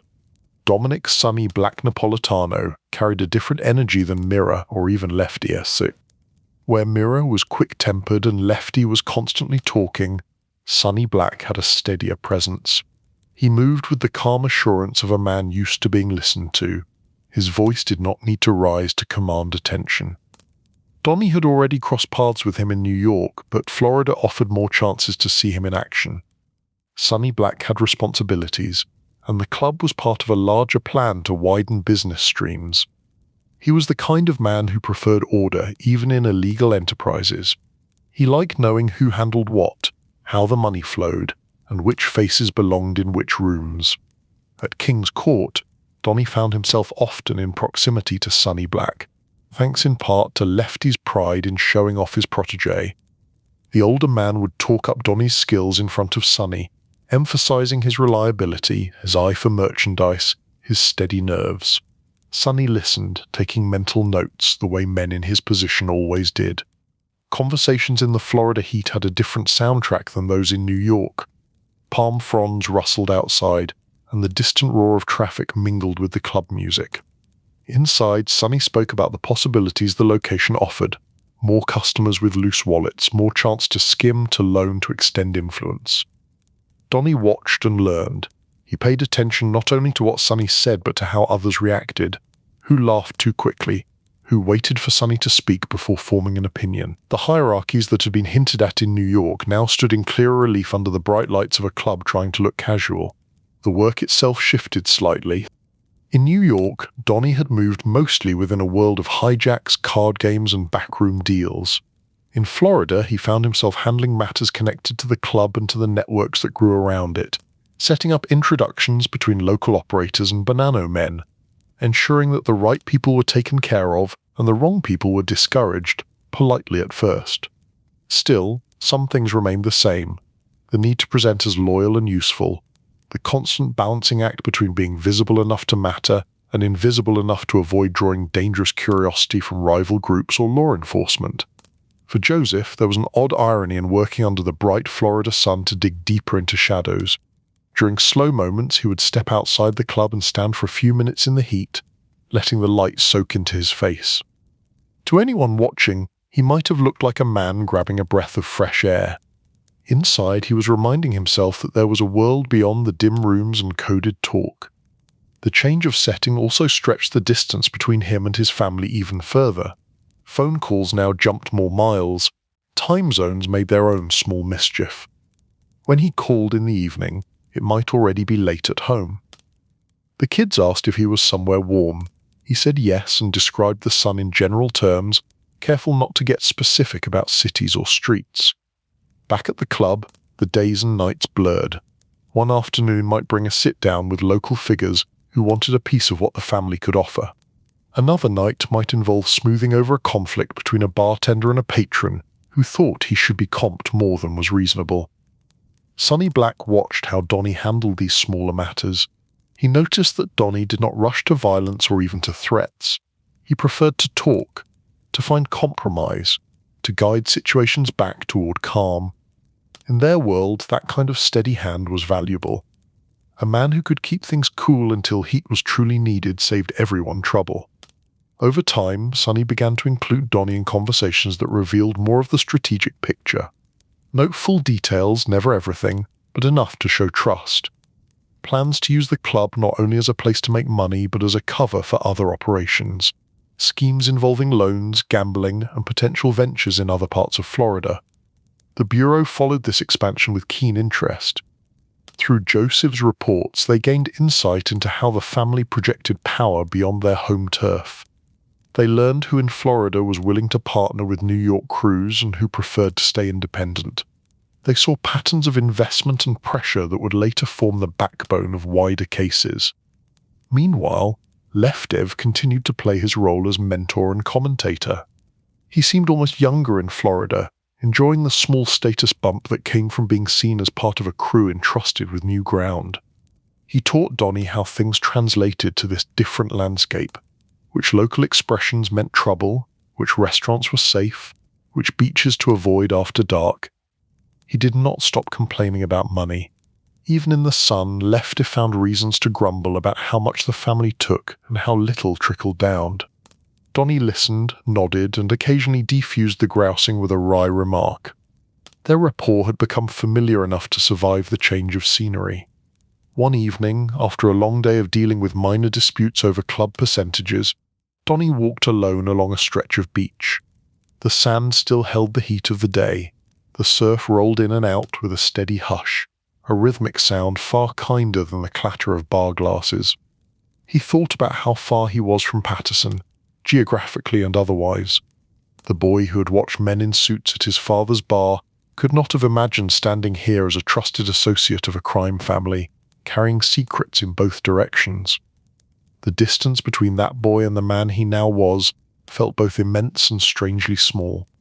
On the sand, there were couples walking hand in hand, families with children chasing waves, solitary joggers moving with headphones and steady breaths. None of them knew that a few blocks inland, men were discussing deals that might reshape parts of their city. None of them knew that a federal agent walked among those men, collecting information like shells. Joseph found a certain peace in that contrast. Life went on. People fell in love, argued about groceries, planned vacations. The world did not stop spinning just because he attended meetings with Sonny Black and reported back to the bureau. In some way, that was the point. His work aimed to keep those ordinary cycles from being crushed too heavily by the hidden machinery of organized crime. He stood for a while, letting the wind off the water cool his face, then turned back toward the line of lights that marked the streets. The King's Court Bottle Club would be waking up for another night. Sonny would be there, checking on his piece of the operation. Lefty would be at his side or holding court at a table, a drink in hand and a story ready. Donnie would walk in through the front like any other regular, nod to the staff, and slip into his role. Back inside, the music wrapped around him again. The club staff moved with practiced efficiency. As the night deepened, specific conversations began to branch off from the general chatter. In a small back room, Sonny spoke with him about numbers and names, eyes running over handwritten notes that would never see daylight outside these walls. Here, in this place of neon and noise, the bonds between them tightened. Sonny saw in Donnie a man who could be trusted with sensitive tasks. Lefty saw in him proof of his own good judgment. The crime family saw a valuable asset growing in their garden. The bureau saw something else. Through Joseph, they saw a path to mapping more of the network. The Florida venture was not a side trip.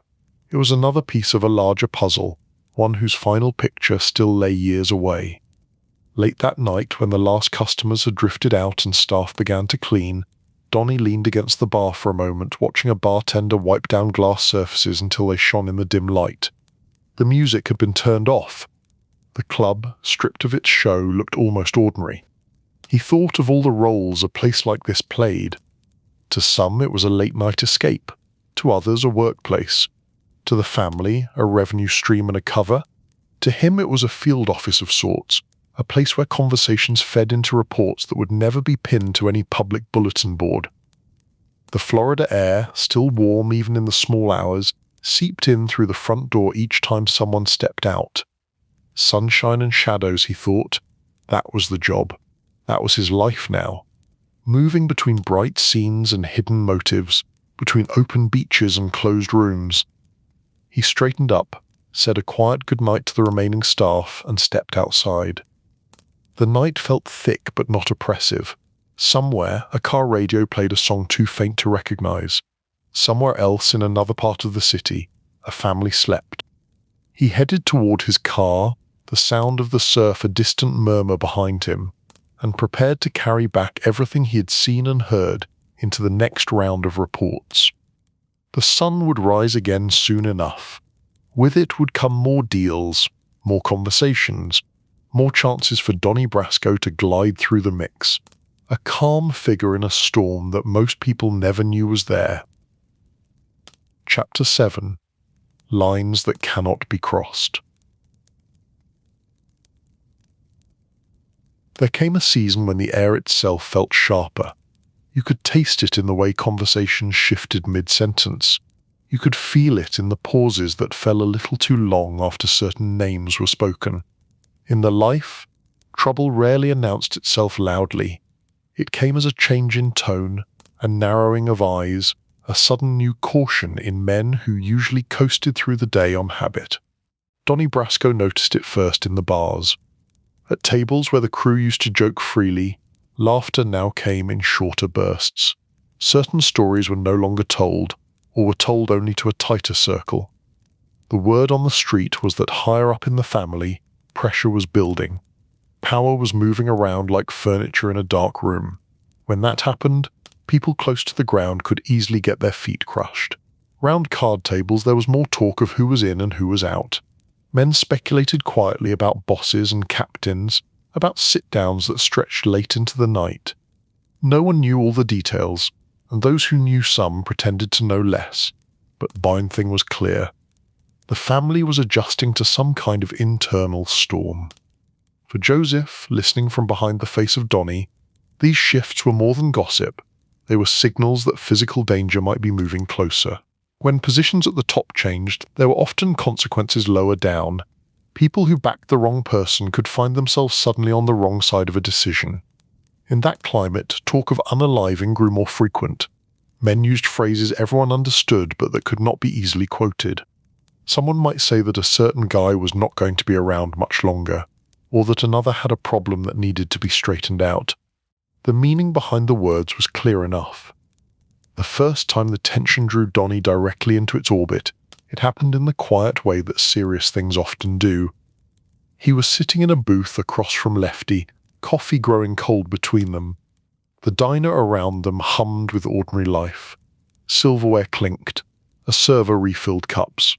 In the background, a radio murmured a song no one was really listening to. Lefty, as usual, was talking. He spoke of money, of respect, of how people forgot who had put them where they were. His complaints took a slightly different angle than usual. There was more edge, more glance over the shoulder. After circling the subject for a while, he finally landed closer to the truth. There was someone causing trouble, he said. Someone whose loyalty was in question.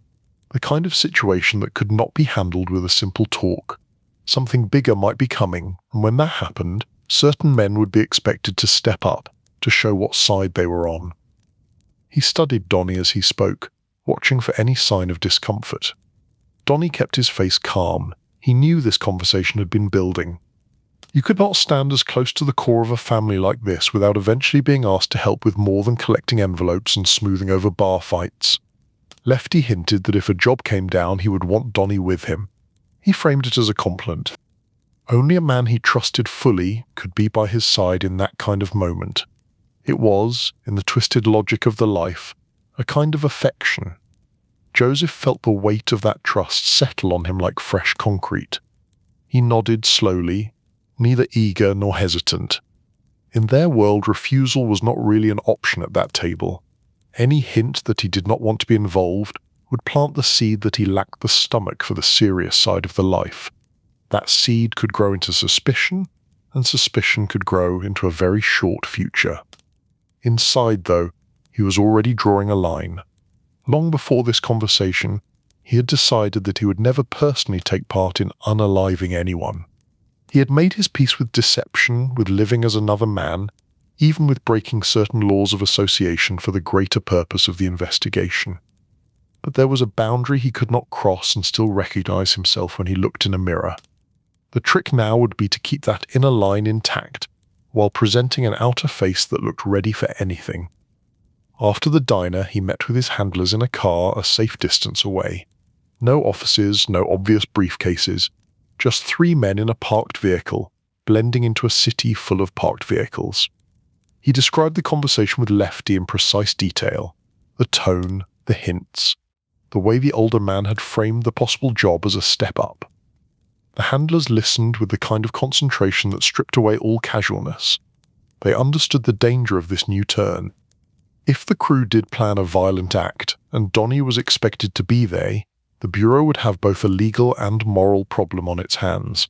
They began working on contingency plans, ways to steer him away from direct involvement if something specific was scheduled, ways to intervene if the situation moved faster than expected. In the quiet space of that car, it became clear that the operation had entered a sharper phase. Still, they could not simply pull him out. He was too deep, too valuable, and for the moment, not yet on the edge of a specific act. What they had was warning, not certainty. In undercover work, those two things feel very different. The days that followed stretched his nerves thin, though he tried not to show it. Lefty and others spoke more frequently about certain names, about who might be backing whom in internal disputes. Donnie sat in the middle of those talks, nodding, occasionally adding a small remark, never saying more than his role required. Once, in a car ride with Sonny Black, the subject surfaced more directly. Sonny, eyes on the road, spoke in a calm voice about the nature of their life, how everyone understood the rules when they signed up, how sometimes, for the good of the family, hard decisions had to be carried out by men who had proven their loyalty. He told Donnie that the measure of a man in their world was not how loudly he talked at the bar, but how steady he stood when the serious work needed doing. He did not spell out what serious meant. He did not have to, Donnie replied carefully. He spoke of loyalty, of standing by the men who had stood by him, of doing what needed to be done when it truly mattered. Every sentence was technically true in spirit, even if Joseph silently defined what needed to be done in a different way than Sonny did.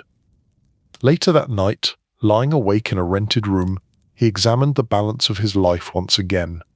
He had watched the mob world from the inside long enough to know that refusing a direct order to help unalive someone would likely mean his own death. These were not people who accepted moral objections with a shrug. At the same time, agreeing and following through would cross a line he had set long before joining the Bureau.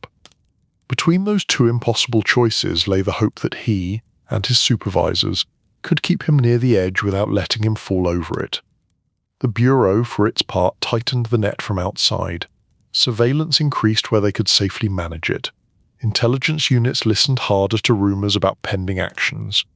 The goal was to identify any specific planned act early enough to pull Donnie clear without tipping their hand. From Donnie's perspective, the strain showed itself in smaller ways. His sleep grew lighter. Even in relatively safe spaces, his body stayed half-coiled, ready for a knock on the door or a late-night call summoning him to something he did not want to see. He caught himself, more than once, imagining different ways a situation might be delayed or redirected without arousing suspicion. A car breaking down on the way to a meeting. A sudden police presence on a street. A minor arrest that forced people to postpone plans. In another life, perhaps he might have tried to arrange such delays himself. In this witch, he knew that any obvious pattern of bad luck around him would light up the kind of suspicion he could not control, so he walked the tightrope.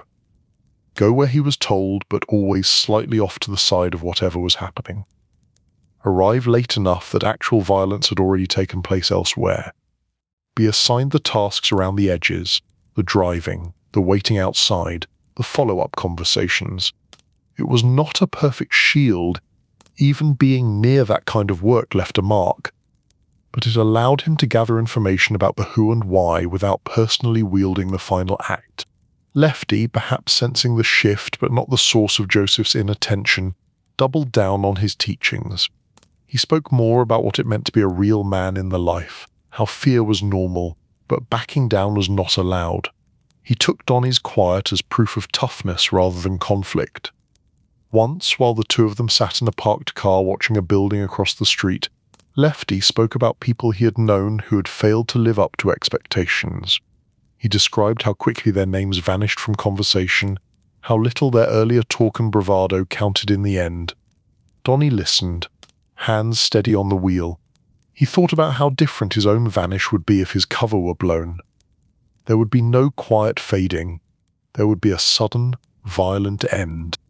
Not for him, but likely for Lefty and others who had vouched for him. That realization added another layer to the moral weight he carried. His presence, meant to dismantle a dangerous network, had become a potential death sentence for men who, despite their deeds, had come to rely on him. The nights grew longer, the rumors grew louder, yet through it all no specific command came that forced the ultimate crisis. Jobs were discussed, then shifted. Targets were mentioned, then reconsidered. The constant internal maneuvering within the family created delays that, unintentionally, bought Joseph time. He did not mistake that for safety. He knew that any day some long-running feud could sharpen into a decision that involved him. Until then, all he could do was prepare, stay alert, and trust that his handlers would act fast if the line he could not cross loomed directly in front of him. In private moments he tried to ease his mind with simple routines. A slow cup of coffee alone before stepping back into the life. A brief phone call home to hear his children's voices, even if he could not tell them why his own sounded a little thinner. A walk around a block just to feel the ordinary rhythm of traffic and strangers who did not know his name. Through it all, he maintained the outer calm that had carried him this far. In the bars, he still leaned casually against counters. At tables, he still watched more than he spoke. With Lefty and Sonny, he still played the reliable associate. Inside, though, the line he had drawn stood bright and firm. He would not be the one to pull the trigger on another human being. He would risk his life, his safety, his reputation. That line he kept for himself. The chapter of his life unfolding in that time was not about car chases or dramatic confrontations. It was about the quiet, constant negotiation between who he needed to appear to be and who he refused to become.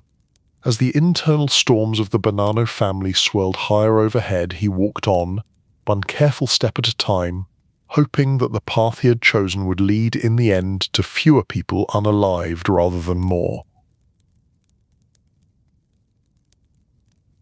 Chapter 8. Storm Inside the Family. If the earlier years of the operation had been like slipping into a darkened theatre, the next phase felt more like watching the backstage ropes come loose. The Bonanno family, which from the outside had long appeared as a single solid block of power, began to show cracks. That did not mean the group was suddenly weak. It meant that inside, men with influence were shuffling chairs, whispering in corners, gathering allies. For someone standing where Donnie Brasco stood, those shifts were impossible to ignore. He heard more talk of meetings that took place behind heavier doors, sit-downs that lasted well past midnight. Men who used to appear relaxed at bars now kept checking watches and looking toward the entrances, as if waiting for news that might change their fortunes. Names floated through conversations with increased frequency. Some belonged to old guard figures worried about their positions. Others belonged to younger men eager to rise. The crew speculated about who favored which side, which captain might be on the way up, who might be in quiet trouble. In this atmosphere, Sonny Black became an even more important figure in Donnie's daily world. Sonny had always given off an air of order.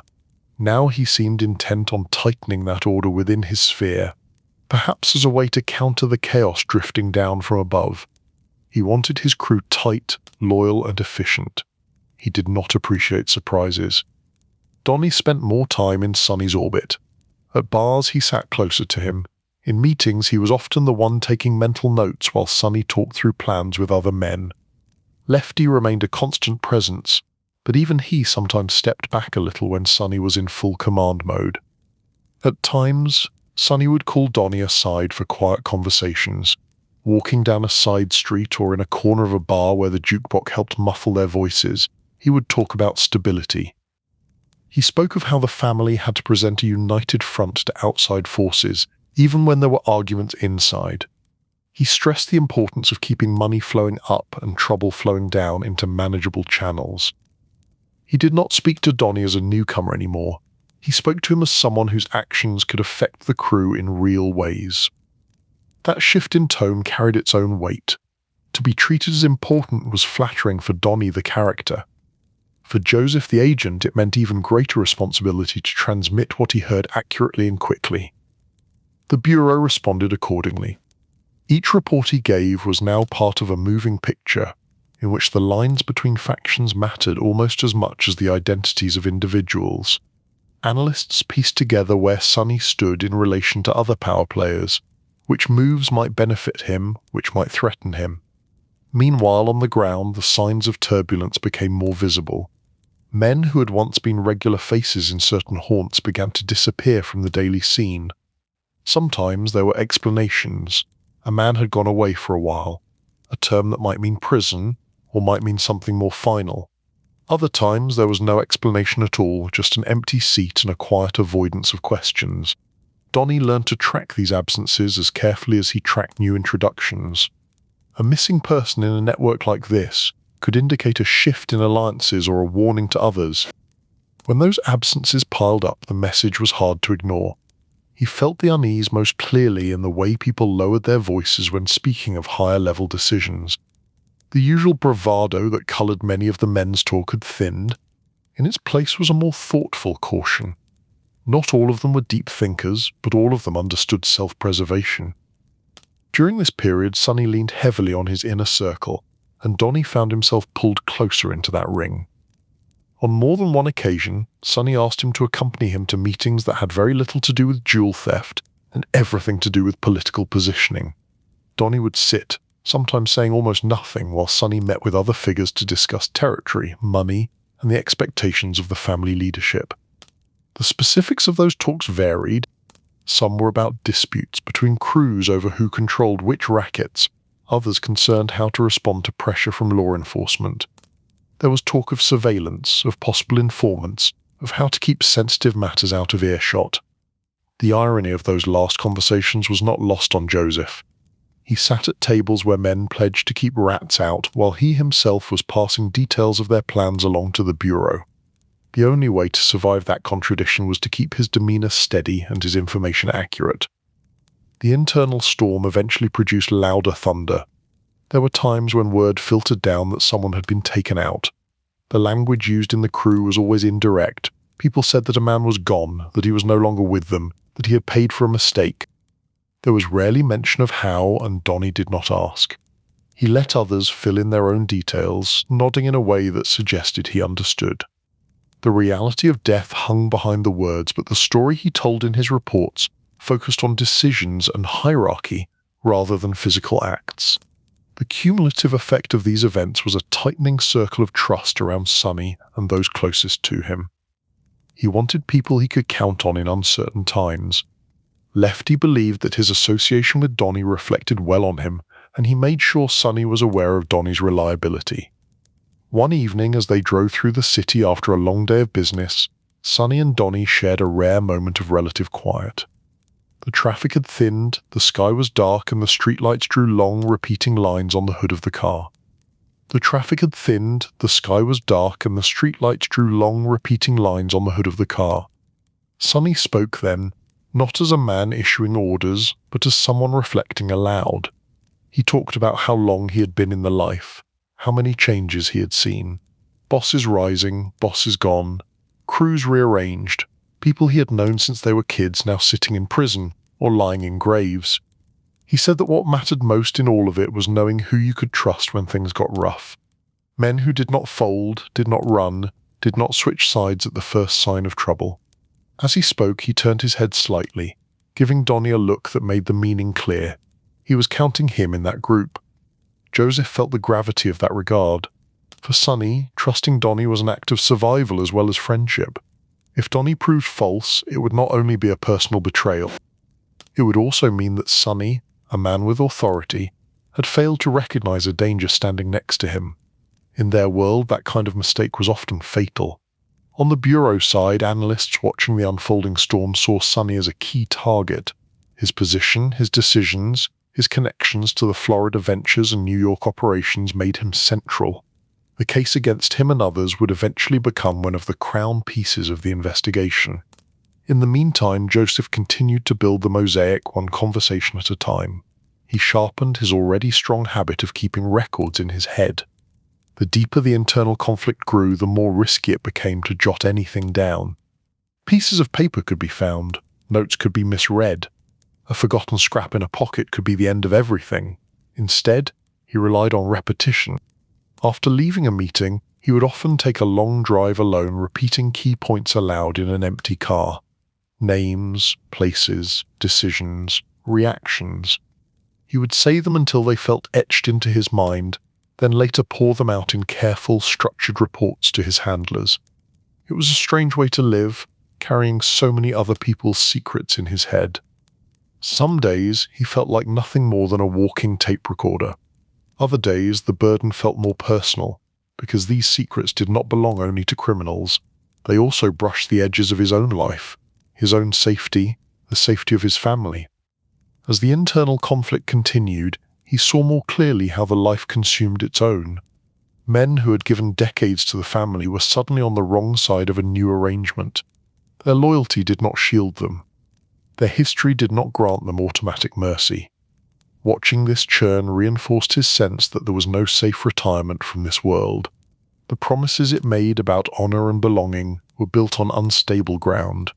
Today you were vital, tomorrow you might be a problem to solve. He imagined, sometimes, what might happen when the truth about him came out, as he knew it must one day. Sonny, Lefty, Mirror, all of them would view him not only as an enemy, but as the worst kind of enemy, one who had stood beside them and nodded while silently documenting their lives. He took no pleasure in that future. The prospect of certain men being unalived for having trusted him sat heavily on his conscience. Yet he also knew that the larger structure they served had unalived far more people than any one operation could count. In that tension, he carried on. The storm inside the family was not of his making, but he was an observer close enough to feel the spray from its waves. From the outside, the city went on as always. Delivery trucks rumbled through grey mornings, kids went to school, couples argued in grocery aisles over what to buy for dinner. Most of them would never hear the names that occupied so much of his mental space. They would never know how close internal power struggles came to shaping the streets they walked. That gap between ordinary life and the life he lived daily as Donnie gave Joseph a strange kind of hope. The world was bigger than the crime families. No matter how dramatic the internal storms felt from inside, they were just one layer in a much wider sky. The storm inside the Bonanno family would continue to build. It would eventually break in ways that changed not only their structure, but the course of the operation itself. For now, Donnie Brasco continued to move through the weather. He sat with Sonny Black as plans were laid. He rode with Lefty as complaints were aired and loyalties reaffirmed. He stood in bars where people glanced over their shoulders more often than they used to. And each night, as he stepped away from that world for a few brief hours, he gathered up the pieces of what he had heard and prepared to hand them over, trusting that somewhere in the calm offices of the Bureau, people were turning his observations into something that might, one day, help quiet these storms for good. Chapter 9. The End of the Masquerade. Operations like his rarely ended with a sudden crash. They ended with a conversation. For Joseph, the conversation came in a parked car on a grey afternoon, the kind of New York day that made everything look like an old photograph. He sat in the front seat, a coffee going lukewarm in the cup holder, while two supervisors in plain clothes took turns talking. They did not waste time on flattery. They spoke in the calm, tight language of people who had been in too many briefings to pretend things were simple. The short version was this. The operation had reached a point where pulling more information out of Donnie Brasco meant putting Joseph Pistone in front of too much danger. The internal storm inside the Bonanno family was still swirling. People were being moved around, taken out, pushed aside. Suspicion was in the air like dust. And Donnie was very close to the center of it all, close enough that a small shift in the wind could carry his name into the wrong ear. At the same time, the Bureau had more than it had dreamed of when this all began. Names, structures, methods, connections that had been rumor and speculation were now mapped with painful clarity. Years of Joseph's reports had built a case file that felt less like paper and more like a weight you could hold in both hands. The supervisors laid out the plan. Soon, not in a vague someday way but in a real scheduled way, the Bureau would move.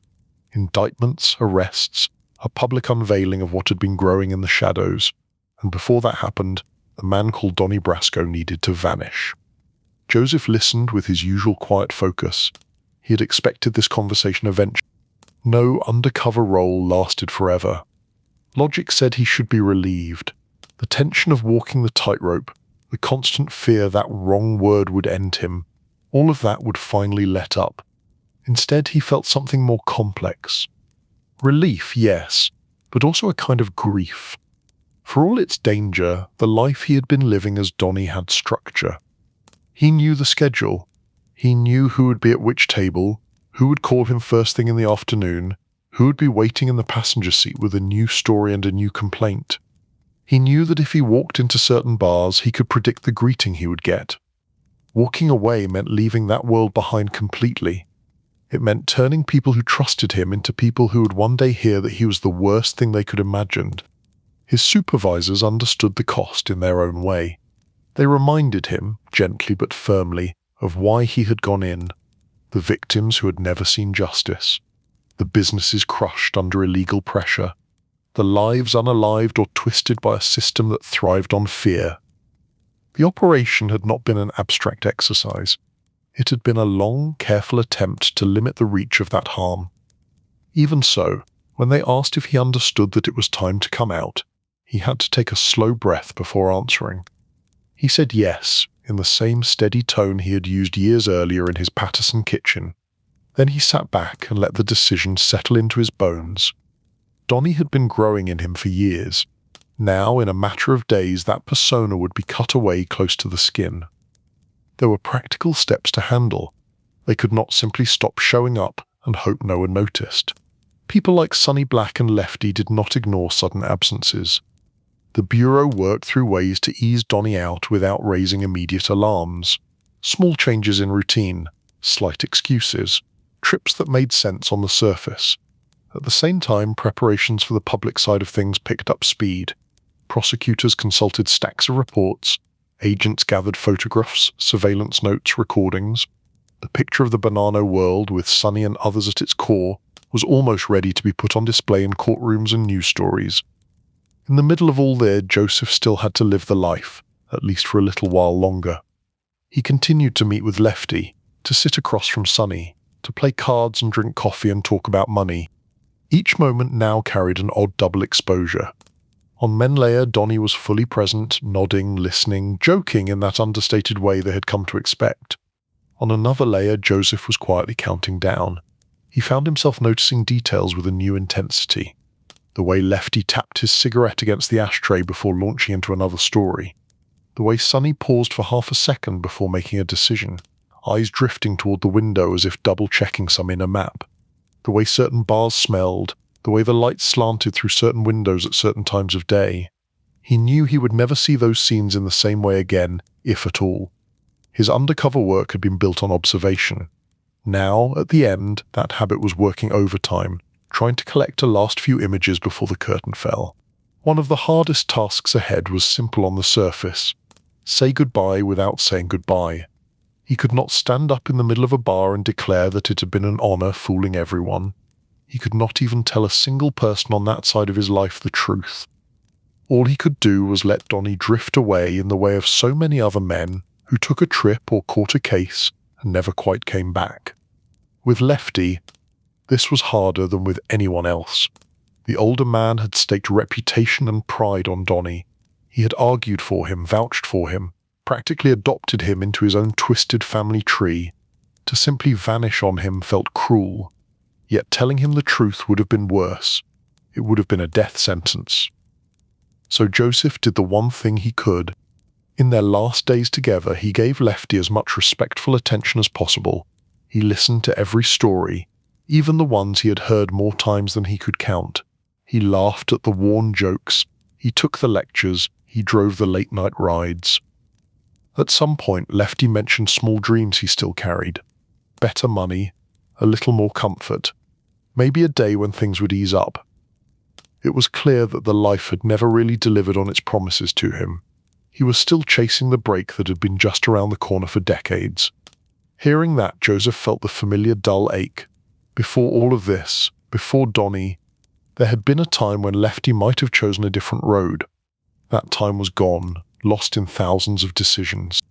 Now, whatever happened after the operation ended, his path would be bent again by events he did not control. When the moment finally came to step away, it came quietly. There was a day when certain meetings did not happen, a phone call that did not get answered, a bar stool that stayed empty. People noticed, of course, but at first they shrugged it off. Men in that world sometimes went out of town. Sometimes they got grabbed on another matter. Sometimes they lay low. While they speculated, the Bureau moved. Early morning knocks at doors. Agents in windbreakers spreading through hallways and stairwells. Papers served, rights read. Men who had spent years gliding through shadows now found themselves under bright lights in booking rooms. Joseph was not there for those knocks. He watched the news coverage later, from a place far away from the blocks where he had once walked as Donnie. Reporters spoke of a major operation against the Bonanno family. They listed charges. They named names. Some of those names belonged to men who had once called him their friend. He saw Sonny Black's name among the headlines. He saw references to operations in Florida, to the King's Court Bottle Club, to hijacks and loans and a network that stretched across states. He saw the word racketeering repeated with the dry emphasis of legal language.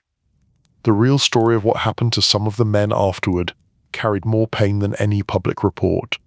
Sonny himself, Joseph would later learn, paid a severe price once the family discovered the depth of the infiltration. In that world, being responsible for letting an undercover agent so close was an unforgivable sin.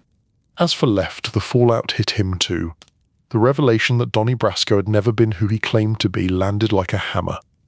For a man who prided himself on knowing the life, realizing that he had opened the door for an agent cut deep. Joseph carried all of that knowledge quietly. It rested beside the fact that his work had led to many indictments and ultimately convictions. The case reshaped how law enforcement understood and attacked organized crime. It protected future victims whose names he would never know. These two truths were not neat opposites. They sat together, uncomfortable companions. On one side, justice. On the other, the human cost wrung from men who had chosen a criminal life, but who were still, undeniably, human. In the days after the operation became public, he began the process of shifting fully back into being Joseph Pistone. It was not as simple as removing a mask. Years of habits did not fall away overnight.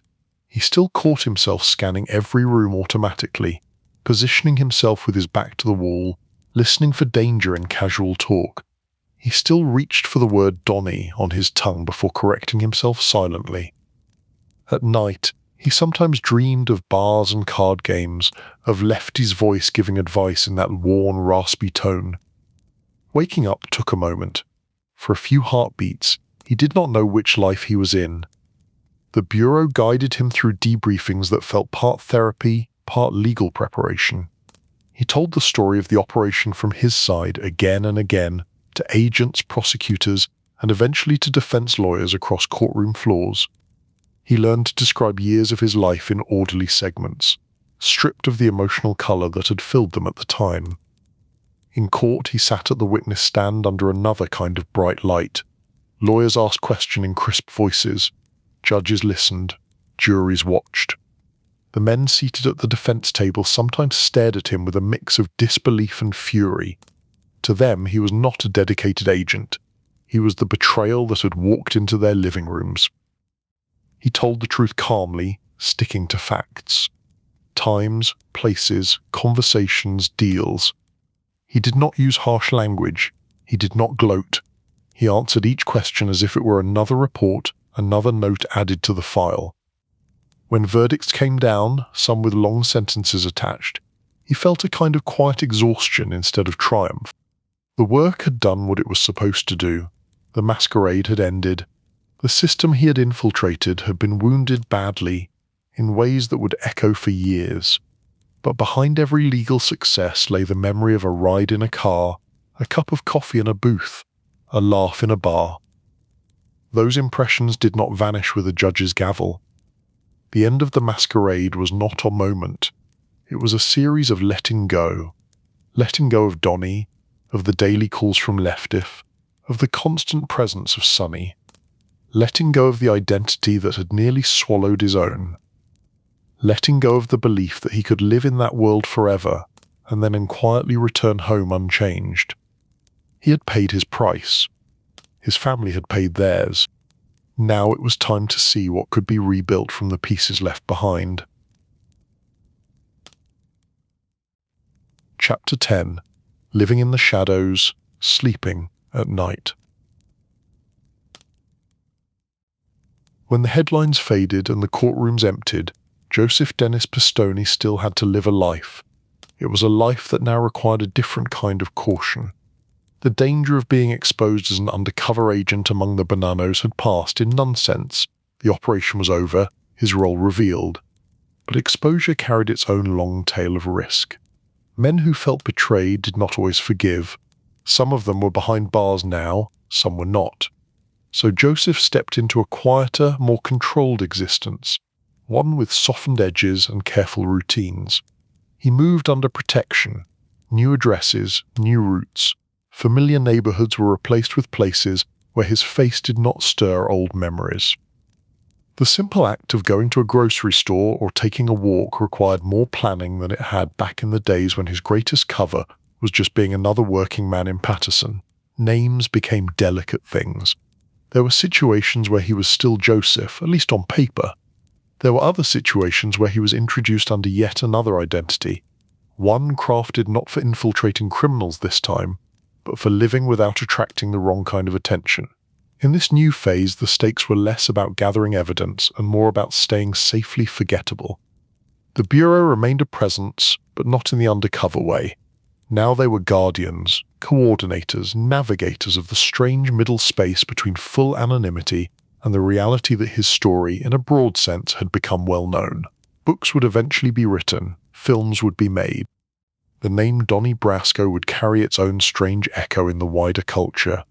Yet the real man behind that name still needed to shop for groceries, pay bills, and figure out how to explain his work to neighbors without actually explaining it. His family, who had spent years living with partial truths, now learned more of the story. Not every detail. Some things were held back for their sake, but enough that they could understand what the distance and the danger had been for. The long absences, the strange phone calls, the sudden shifts in mood. It was not simply that he had been busy. He had been walking a razor between two worlds. They had their own adjustments to make. Living under protection meant changes in schools, in routines, in friendships. People asked questions that could not be fully answered. Why the move? Why the hush? Why the careful way their parents looked at new acquaintances? Over time, they built a new sense of normal. Not the same as the old and in Paterson, but a pattern with its own comforts. Family dinners where everyone was actually at the table. Weekends that did not require Joseph to slip away for meetings in bars. Nights where he could fall asleep without worrying about being summoned to a card game that might end with a whispered decision in a parking lot. He did not stop working. In many ways, his job simply changed shape. Now he was a key witness, a resource, a man called upon to testify in additional cases or to help other agents understand how organized crime operated from the inside. There were days spent in courthouse corridors, the air cool and dry, the walls lined with framed photographs of judges and past officials. He would sit on benches waiting to be called, watching lawyers hurry past with stacks of files. It was a different kind of tension from the back rooms of bars, but tension all the same. On the stand, he told his story so many times that it became almost like reading from a script. Yet beneath the practiced delivery, he still felt each memory as he recounted it. Lefty's lectures, Sonny's measured words, the feeling of walking into a bar not knowing if someone had found out something they should not know. Some nights after testifying, he would go home and sit quietly in a darkened living room, letting the past unwind behind his eyes. He did not dwell on the most dangerous moments. Instead, he found himself thinking about smaller scenes, a car ride with the window cracked open to let in city air, a bartender wiping the same glass 3 times while listening to a story, a flash of laughter at some joke about the weather. Those small memories made the people he had once moved among feel real again, in ways that court language could not capture. It was a reminder that his undercover years had not been spent in a world of cardboard villains. They had been spent among flawed, complicated human beings who had chosen a destructive path. To make sense of that experience, he eventually began to put it into larger form.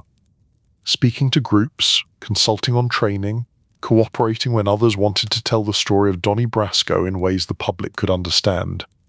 He did so carefully, always balancing the need to educate and warn with the need to protect the details that might still put people at risk.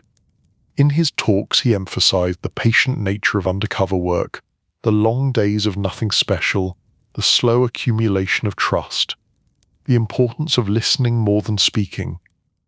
He also spoke about the cost, the distance imposed on family life, the steady pressure on the mind, the way pretending for so long could blur the edges of who you felt you were. People often asked if he would do it again. He would pause before answering, not for effect, but because the question deserved real thought. The years undercover had taken things from him that could not be fully restored.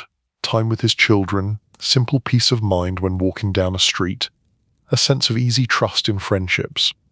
But they had also saved lives in ways not all of the public would ever see. They had led to convictions that weakened a criminal network that had thrived on fear for decades. They had provided a template for future infiltrations that would help law enforcement across the country.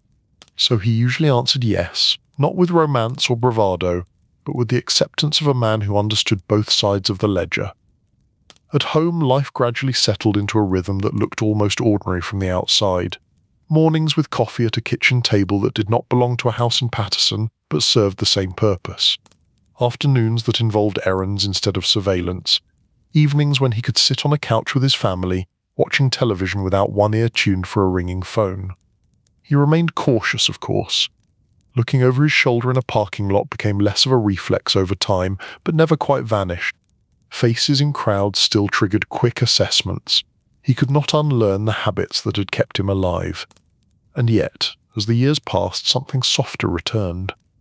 There were nights when he could walk out into a backyard in quiet and look up at the sky without feeling like he was being watched. There were mornings when the first thing on his mind was not a case or a coded conversation, but something as simple as whether the weather would be good enough for a short drive with the family. The man who had once vanished from his own agency now found himself recognized in a different way. People had read about his work, seen depictions of it, heard his name in stories about undercover courage. Some of them thanked him. Some asked him to sign things. He accepted this with a mix of humility and slight discomfort. The work had never been about fame. It had been about doing a job as well as he physically and mentally could.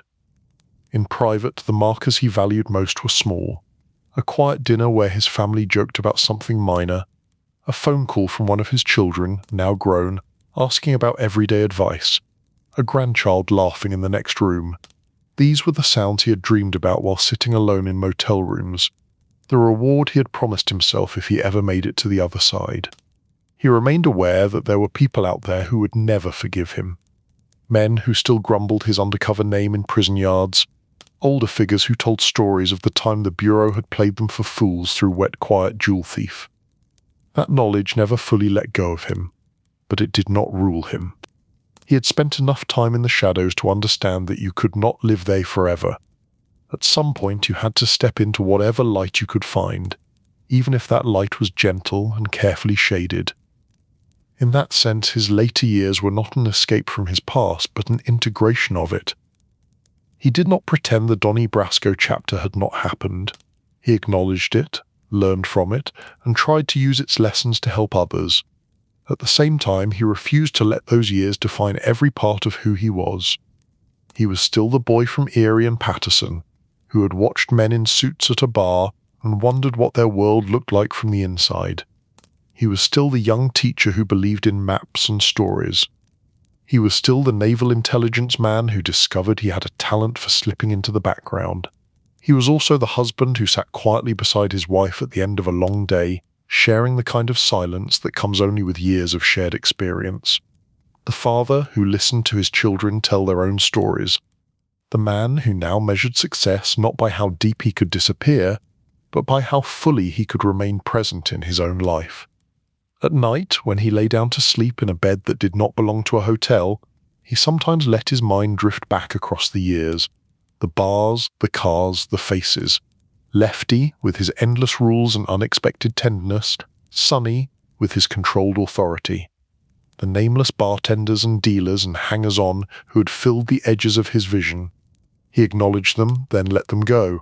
They were part of his story, but not the whole story. Then he would turn his attention to the quiet sounds of his house, the creak of settling wood, the distant hum of an appliance, a clock ticking somewhere in another room, ordinary noises, the kind he had once longed for in lonely motel nights. He breathed steadily, feeling the weight of the blankets, the softness of the pillow, the simple presence of safety. The storms he had walked through were now memories. Their echoes would always be there, but they no longer defined the weather of his days. In that calm, with the shadows behind him and a modest peace ahead, Joseph Pistone could finally do something he had spent years postponing. He could close his eyes, let his thoughts unclench, and truly sleep.